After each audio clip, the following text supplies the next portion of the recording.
Everybody, welcome back once again to another episode of The Art of Photography. My name is Ted Forbes. If you are in the London area, we're going to be doing a meetup. I'm going to be in London this month. And that meetup is going to be on Saturday, November 26th, that's 2011.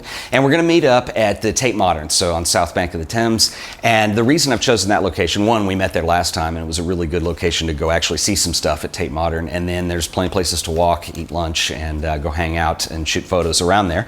Also, at the Tate Modern right now, there's some wonderful photography and photography-related things going on that I think are very relevant to what we talk about here and would be fun to go see.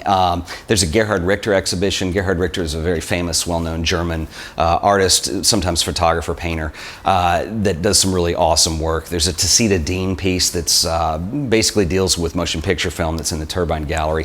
And then also there's some Diane Arbus work up that we'll be showing when we are there. So anyways, I think that'd be a really fun thing to do. So if you don't have plans and you'd like to join us, that will be in London on November 26th, 2011. Anyway, so come join us. But today we are talking about Holgas, and you're probably getting sick of Holgas by now, I don't know. If you have completely been in the dark on this or have not watched previous podcasts, I'm doing a thing right now called Holga Projects, and the whole idea is that I'm sending Holgas around the world and people can shoot pictures, send them to the next person. Eventually the camera and the film wind back around to me. We're sharing them on the website. Hopefully we can do a book eventually. And I've talked a lot about this, and I realized I really hadn't done a podcast on actually how to use the Holga, and it's helped to see, not that it's really hard, but it's helped to see some work come back, and I can give you some tips and some pointers to maybe up the ante on that even a little bit more. So anyway, some really cool work has come back. So if you go to the show website, and that's theartofphotography.tv, you can actually go see some of the groups that work has come back, and I've really been blown out of the water. There's some really cool stuff that's come around. So anyway, but I realized, if you've never shot on a Holga, not that it's ragingly difficult, but I thought it might be good to talk about the camera and some pointers along the way. Why a Holga? Other than the obvious reason that they're fairly inexpensive, they're made out of plastic, and I can send them around the world and not worry about them as much. But there's actually two more pointed reasons of why I chose to use the Holga. I fell in love with the Holga when I started using one, years and years ago. And there's kind of two approaches that I think make them popular and make them interesting to photographers. The first being is that, nothing on here is mechanically machined to precision. It's all pretty random. And the lens on these is a plastic, just single element meniscus lens. And so really any toy camera, but mainly the Holga, there's all these imperfections that come through, and there's a certain look that they can have to them. Every camera looks a little bit different too. I've owned many Holgas, I've had some Dianas and some other cameras, and I've even gone as far as to label them which is which, so I know if there's a specific look that I'm going for, what the lens will do. And I think that's kind of cool, is that no two are alike. They're kind of snowflake-ish in that sense. So that there's kind of an aesthetic quality to them, and I think that's why, one reason to pick the Holga. It's not for everybody. Some people that drives them nuts. They like sharp images. That's really not their thing. But even for the people who are kind of in that camp, I think the other reason to at least try to shoot on a Holga and get your mind around it is that, you have so few options on here as far as what it can do, but I still believe that it can kind of do just about anything you need it to do. You just got to figure out how to work within those restrictions. And that's what I wanted to talk about today. We won't look at the camera and talk about what some of those restrictions are, because I think it really helps get your mind around photography, and it in the end makes you a better photographer, and that's really the point of all this. And so I'll put some links in the show notes, so if you go to theartofphotography.tv, you can also see all the podcasts, and I keep show notes there, and I'll list some resources where you can find Holgas to purchase. They're not expensive, and I really recommend you get one and try it out. We've obviously had an enormous amount of response to Holga Projects. I've had some donations, which has really been nice. Hopefully one day we'll wrap all this up into a book. That's the goal, and so that's what I'm still working on. But if you want to get involved, you don't have to wait to be on the list for me to send you a camera. If you want to buy your own camera and get a group of 3 people together to shoot 4 shots each on a roll, just send me an email and let me know, and I'll tell you where to send the film when you're done, and I'll be happy to include you in the groups. So you can do it with your own camera too. You don't have to wait for me. So there are plenty of Holgas available, so that's a very reasonable option. But anyway, let's go ahead and let's talk about the camera. I want to open this up, and let's talk about what the limitations are and actually how to use this thing. So what we're looking at here, this is a Holga 120N, which is pretty much the standard stock model of Holga that you can buy right now from the company in China that makes these. Just to give you a brief little bit of history on here, the model that became before this was known as the 120S, and you'll see those from time to time on eBay or in thrift shops or that are used, and they don't make those anymore. And the 120S, and there was a 120SF, which was the same model but with a flash, and now there's the N and the CN, and it's all basically still the same. What happened and what the difference is in between these models, and this is not exactly proven, but you know, you can do the math on this. Right around 2005, 2006, somewhere in there, there's a gentleman named Randy Smith who runs a website called holgamods.com. It's holgamods, M-O-D-S.com. And Randy was taking 120S cameras and making modifications. At the time, there was no tripod socket, for instance, on that particular model. The aperture didn't even work. It wasn't connected to anything. It was almost like they just gave up on the design and went. And Randy would make modifications on these cameras that, and I actually have bought several cameras from Randy, and he does great work. I really recommend his stuff. But a couple of things he did was adding the tripod socket, flocking the interior. The interior we'll look at in a minute. It's kind of a shiny plastic thing, and at the time it was really shiny, and it would kind of fog your images as if you had reflections inside the camera. And so Randy did a bunch of mods on these. He added a bulb function for the lens, which we'll talk about in a second. And so kind of mysteriously, all of a sudden out of nowhere, Holga turns around and they start producing cameras with a lot of these mods integrated. Randy still does work, and he makes a lot of cool stuff, not just Holgas, but he'll give you Holga lenses for your digital camera. He makes pin Holgas. All kinds of wild, cool stuff. So check him out. But anyway, let's look at the camera and what the limitations are. Now, this is the model that I'm sending out with all the Holga projects. And so this is what you would get in the mail from me. I think this is the camera that's going to give you the look, so to speak. I don't particularly care for the flash Holga, mainly because you can put your own flash on here. It has a hot shoe that works, and it is synced. But anyway, let's kind of start the beginning. Basically, the Holga takes 120 medium format film, and that is loaded in the back. So if I take kind of these weird, strangely designed brackets, pull them down, and you can, in fact, pull the back off. And this is what you're looking at. Now, the 120 film is going to create a square photograph. And actually, if you look on the back, maybe hard to see on the video, but you have basically two selections in this window. You have 12 down here and a 16. So if you want to shoot 16 exposures per roll, you would just simply move this up. The 120 film is numbered on the back, so you can see that. And what you're going to need to do is actually change this out. When you buy a Holga, it comes with two of these. This is basically a mask. The old Holgas didn't come with a mask, and this basically ensures that your photo is in fact square when you're done. If you want to shoot 16 exposures per roll, you need to put the mask in that will let you do 16, and it is not square. It's actually a vertical rectangle. So anyway, make sure the mask is in. If you have an older Holga, they never made a square mask, so you either had to cut your own or take it out. Now, if you take it out, make sure you put tape over these areas where the film is going to run across, because it will mar and scratch your film. You don't want to do that. So anyway, so basically I'm going to stick this back in here. Now, if you get one of these from me in the mail, they are set up for 12. I've taped it shut, so you don't need to do anything inside.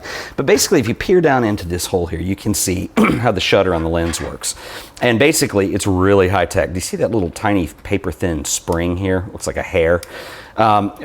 This is how this works. So you can imagine there is no precision at all or consistency from camera to camera as to how fast the shutter speed is. You really only have one shutter speed. You have a bulb setting as well, we'll talk about in a minute. But anyone's guess. A newer camera, this is probably 1/60th of a second is the time on here. On an older camera, if the spring's got some age to it, you may slow down to 1/30th or even slower sometimes, especially on old box cameras. But this is how the shutter works. There's nothing to it.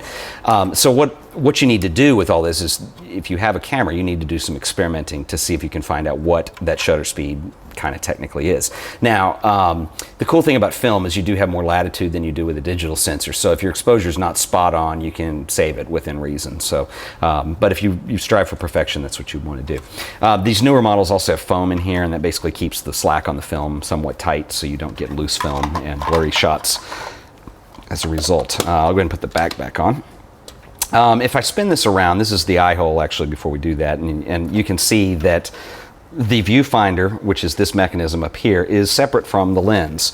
And the thing to think about here is that the framing, it does not match up on these. It's not 100%. So if you have something that's dependent on being near the edge of your frame, you need to do some shots and figure out where that is. I've noticed that on most of mine, the iframe is actually gives you a wider angle than the lens does. So, and it also depends on where you crop. So I usually, if something's dependent on being near the edge, I'll step back a few feet, make sure it's in frame, and then I can go crop later, because medium format is fairly large, so it gives you a good resolution. Anyway, the lens is fairly easy to focus. You just see you have these little pictograms on here that tell you there's like a person, there's a couple dudes, the family, a group, mountain. So this is just basic distance. And, that's what you're looking for on that. Although these lenses are so soft focused that this is a little bit arbitrary, and I know people who don't even worry about focusing a Holga because it's all going to come out kind of strange. Right under this, you have this little switch here, which you can see, which is set to a sun right now. And if I flip that over, you can see rain clouds over here. And what this does is on the newer ones, on the 120N, this actually puts a little washer in front of the lens. And so this moves your aperture. And the lens says on the front that this is an f8 lens at 60 millimeters. I don't think that's exactly accurate. Like I said, nothing in here has been tuned to precision. So that's one thing to think about is again, if you get this, I load them with 400 speed film when I send them out for Holga projects. And, use the sunshade thing. That'll give you a little, at least stop or two of aperture in there. Don't worry about depth of field. The lens is so crudely designed with this one single element meniscus lens. In fact, you can take this apart and it's fairly easy. That I don't think it's even worth it to try to find depth of field, because you have things like circle of confusion and stuff like that all play into this. And like I said, every lens is different. So anyway, the aperture is not wide enough to show significant depth of field anyway, so that's just not a concern. If I flip it over to the bottom, actually let's go to the right here. This is the shutter. And so basically I just flip the switch down and the shutter goes. Now, on the bottom there's another switch next to the tripod socket, and it says B as in boy. Actually, it's B as in bulb, and then N, okay, which is set for normal. So if I have this set over for normal operation, which is where you're going to be shooting most of the time, as soon as I put the shutter down, you saw that spring move earlier. As soon as I pull the shutter down, it's going to take the picture, and it's already closed, even though I have not released it yet. It just resets it and cocks the shutter when I release it. So it's just entirely self-contained. You don't have to wind anything. What you would do is just take your picture, and then you use this knob on the top, and you watch in the window for the numbers for the shots, and you rotate this until the next number comes up in that window. We've kind of talked about some of these things before. So what is the bulb setting? Well, what the bulb setting does is it actually throws a little pin into the shutter, so it keeps it from closing when you go down. So now it's set to bulb, so when I go down, it's going to hold the shutter open as long as I have this switch held down. Okay, so this allows you, why would you want this? Well, it allows you to do longer exposure images. So we only have one shutter speed technically, but if I set it to that bulb setting, one thing I can do is now hold this down and I can do images at night, stuff like that. We've had a few people try night images, which came out really cool. If you go check out the Holga Projects online. The night images are a little more difficult to deal with, and mainly the main reason is because you get into long exposure times. Now, I do have an episode of The Art of Photography coming up where I'm going to talk about long exposure night shots. But what you need to remember is this. As far as shutter speed, okay, this is not aperture, we're just talking about shutter speed. Light is measured in stops, and if you're not familiar with this, go check out some earlier versions of The Art of Photography because we talk about this. And so typically there's a technique that people will do called bracketing, and I do it sometimes when I'm doing night exposures. And you use this technique when you're not sure if you have exactly dead on the right exposure or not. And so what you want to do is typically when you bracket, you will shoot an exposure for what you think is correct, and then you'll shoot it one stop lower and then one stop higher, so you make 3 different exposures, and you just open it up a stop. Now, there really isn't much aperture control, so the only way to do this is with the shutter speed. And shutter speed is pretty easy to remember how to go up one stop. So for instance, if, typically when you're shooting in daylight, you have shorter exposure times. So like, remember we talked about this maybe being possibly 1/60th of a second on the shutter speed. If you wanted to open it up and get it one stop of light brighter, you would need to cut that in half. So that would be 1/30th of a second. If you want to make it one stop darker, that would be basically 1/20th of a second. I'm just multiplying that number by 2. So let's say that we have an outdoor nighttime exposure, and we've calculated it up to 20 seconds, okay? So we're going to take the first shot. You would set this to the bulb setting, and you're going to go ahead and make your shot, and you're going to hold this open, and you need to use a tripod so it doesn't shake, and there's a thread for that. You would hold this open for 20 seconds. Now, if you want to give one stop of light more, so you want to make it one stop brighter, you're going to need to double this. So 20 seconds becomes 40 seconds. So that's a considerably large amount of time. Half of it would be 10 seconds. Sometimes when I'm doing night exposures on a Holga, that sounds too short. So if you're using 400 speed film, just ballparking this without testing the camera, Typically, depends on if I have a building that's lit up in the scene or something, I'm going to go either 1 minute or 2 minutes, somewhere in there, for my base exposure. So if you're going to double that, let's say you have a 2 minute long exposure that you're holding this down for and you need a stopwatch for it, 4 minutes is what you need to just get one stop of light greater. And you're going to start getting into other issues here, and we'll talk about this when we talk about night photography. But anyway, just know that if you want to bracket and you want to do one stop of light more, it's going to be double the time. And so when you get into long exposures, this can create really long exposure times. One thing I always try to do too is when I'm done, I set this back to the end setting, because inevitably this is what happens on a camera like this, is you will forget things, and you'll leave that bulb open, and you'll learn the hard way when you have really blurry, overexposed images in daylight the next time. So anyway, that is more or less all the functions of this camera. It's pretty basic, pretty easy to use. There's a flash up here. You do need to do some testing on these, and that is really important to find out exactly what that shutter speed might be or what that aperture might be. And you have to use a couple rolls of film to do that. But anyway, like I said earlier, I mean, the point is that you're learning more about photography, and you're really getting to understand exposure, aperture, the limitations of a camera, what it can or can't do. One of the things is the focusing distance. You might want to test it. It's going to probably be on a lens like this a couple of feet. So macro shots on a Holga are not possible just as is. But I've seen people do things like figure out the distance if they put a magnifying glass or a close-up filter, and then they measure off that distance and they know exactly what it is, and there are ways to do that. We'll talk about that in another podcast later. So anyway, so there's ways around things. The bulb exposure is a big one for night photography. You can also attach filters to this lens. In fact, the ring on the lens is roughly, I believe, a 42 millimeter. I should have checked that. And so you could put step-up rings if you need to. I've just crammed them in there. There's no threads, but it does kind of work. And you can actually put, if you're shooting black and white film and you want to use a red filter or an orange filter to increase contrast, or if you need a polarizing filter or an ND filter to bring the light down because you don't have any control over the shutter speed. The Holga is actually very easy to control once you get to where you've got your mind around these and you understand all the parameters that are in play here. Again, that's I think why I love this camera so much, is because it's almost a puzzle as far as trying to get a shot sometimes. But it's also simple enough and easy enough to use to where you can just shoot without thinking about it, which I think is why this camera's been pretty popular with the lomography crowd too. So it kind of has a shoot from the hip vibe to it. But that is basically how the Holga works. Okay, so that's all things Holga. I hope you found something in there that was slightly useful. It's a really interestingly cool camera. It's very lo-fi, it's very cheap, it's very anti-technology, and I think that's one of the beautiful things about it, and I hope you can find that out too.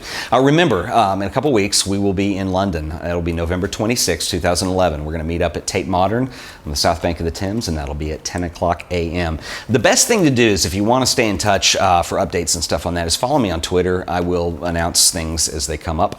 I'm going to be actually in town that whole week, so there is a possibility that maybe we'll get together one evening and do drinks. I don't know what my schedule is, but I will announce that later. That isn't official yet. But anyway, you can follow me on the Twitter. My handle is, if you go to twitter.com/TedForbes, or at Ted Forbes if you prefer your handles with the @ sign. You can find me there. Follow me. I will talk about it. I will tweet. I will give you everything you need to know. If you just want to get show updates, I don't announce as much there, but we do announce when new shows come out. You can follow the show on Twitter too, which is just AOP_podcast. So anyway, join us on the Twitter. One other thing I want to ask too is, if you subscribe to this in iTunes or wherever you tend to watch this, if there's a place to leave a comment, it really helps the show when I get comments and feedback, positive, negative, whatever it is, constructive criticism. If you're ragingly happy about everything, let us know. It really helps. And so if you're on iTunes, please go ahead and make a comment on there if you haven't done so already.